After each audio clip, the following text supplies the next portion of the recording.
we're kicking off with NXT, as Seth Rollins returned to the gold brand after a decade away this week to put his World Heavyweight Championship on the line against Braun Breaker. Despite a valiant effort by Breaker, the second-generation superstar came up short against Rollins, but the Architect's post-match celebration was cut short by Finn Balor. In an NXT return of his own, Balor ambushed Rollins and would have seriously damaged the World Heavyweight Champion if not for the appearance of NXT Champion Carmelo Hayes and Trick Williams. This was the second time in as many nights that Balor has gotten one over on Rollins after attacking Seth from behind on Raw, canceling plans for a World Heavyweight title open challenge. This is all building towards next weekend's Money in the Bank show, where Rollins will defend against Finn Balor in London, in the first time his world title has been defended at a premium live event. Although the odds of Balor dethroning Rollins so soon is unlikely, the Irish superstar has had Seth's number as of late, and expect a fantastic collision in London's O2 Arena next week. NXT also saw Damon Kemp and Eddie Thorpe continue their feud and have decided what kind of match they want to face each other in 2 weeks' time. During this week's show, it was decided that the bitter rivals will face off in a Raw Underground match, a match with no disqualifications, no countouts, and no ring ropes. This will be the first time in years that a Raw Underground match has been used, and Thorpe will be going into the physical match with some serious backup. On NXT, Gable Steveson made his debut on the gold brand and offered to train Thorpe for the match, and when it comes to Raw Underground's mat-based style, there's few better to learn from. It's certainly interesting to see Steveson side with Thorpe, as he is the brother of Kemp, and fans were excited to see the Olympian debut in NXT after not being used on WWE's main roster. There have been serious questions regarding Steveson's future in WWE, and he recently confirmed to Flow Wrestling that he wants to return to NCAA competition next year because he still has 1 year of eligibility left. While Steveson should technically no longer be eligible, it has been decided that the 2021 season did not count due to the COVID-19 pandemic, meaning he'll have another year of NCAA action. As for WWE, Steveson was drafted to Raw in 2021, but we've not seen him appear on the red brand for a long time, but expect to see the Olympian in NXT for the time being. In just over a week, WWE will descend upon London for Money in the Bank, and there's been a lot of talk over who will be leaving the UK capital with the coveted briefcases. Even before his qualifying match was announced, many fans expected LA Knight to win the men's match, and that theory was strengthened when he earned a spot in the bout. Recently, though, it's been reported that WWE has an alternative winner in place, with talks of Damian Priest winning the match instead, and now we also have Logan Paul as a possible winner. Knight's victory is no longer being treated as a sure thing, but when BWE asked if WWE is aware of Knight's popularity, the proven WWE insider made it clear that they are. BWE added that everyone knows how over he is, and added that Knight's popularity has resulted in WWE introducing a different option that will balance this out. When another fan said they're fine with things as long as Knight is getting pushed, BWE replied saying, "Oh, he is," despite not picking up that many wins on WWE's main roster.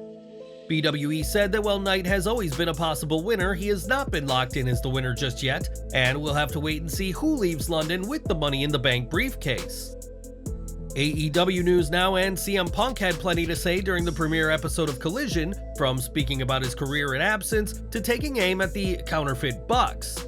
As has been the case during his AEW run, Punk was allowed free reign and had no part of his promo scripted, but some on the roster have noticed a fatal flaw in what he said. According to Sean Ross Sapp behind Fightful's paywall, some people thought CM Punk was hypocritical for calling people soft, especially how he has acted over the past year. After all, it was a throwaway line by Hangman Adam Page over a year ago that got under Punk's skin so much that he did what he did at All Out, and some people believe that if Punk wasn't so soft himself, he would have been able to get over it. It was further reported that there were some people who believed Punk's was just getting out what he needed to get out in the promo on the debut episode of AEW Collision, and that hopefully everybody can move on. If Punk or the Elite ever do make amends, it probably won't be happening anytime soon, with reports that while Punk will be on this week's Dynamite in Chicago, the Elite won't be appearing on the show in person. Instead, the Elite will be part of pre-taped segments that will advance their storylines. But do you think Punk was a hypocrite on Collision? Make sure to let us know in the comments. More from CM Punk now, as it is always a big deal when he steps into the ring, and it was reported not too long ago that AEW want him to face Kenta at Forbidden Door. The two men have had issues ever since Punk stole Kenta's GTS finisher, but Fightful Select reports that the match is not 100% locked down yet. Kenta vs. Punk is a match fans have been waiting to see for years, and this Sunday may be the best chance fans get to see it, but fans buying Forbidden Door for this match may have to prepare to be disappointed. Ahead of this week's Raw, a World Heavyweight Title Open Challenge was being promoted, but Seth Rollins never got the chance to put his title on the line. Instead of defending his title, Rollins was attacked by Finn Balor, building to their match at Money in the Bank, but what exactly was the original plan for the Architect? WWE reports that originally, Rollins was going to put his title on the line against Tommaso Ciampa, who made his return to TV after months out with an injury this week. That was until plans changed, with Rollins instead being attacked by Balor, while Ciampa would return as a face and defeat his former ally, The Miz. While it's been reported that Vince McMahon made drastic changes to this week's Raw, this wasn't one of them, as BWE adds that it was Triple H who changed things, as he didn't want Ciampa to lose his first match back. Rollins has certainly been a fighting champion in his weeks with the gold, and while he and Ciampa would have had an excellent match, it wasn't meant to be this week. As we mentioned earlier, Tommaso Ciampa made his return to the ring this week and did so as a babyface. This face turn came out of nowhere, considering that prior to his injury, Ciampa had been a heel, and as we reported yesterday, this face turn happened because there have been talks of a DIY reunion with Johnny Gargano.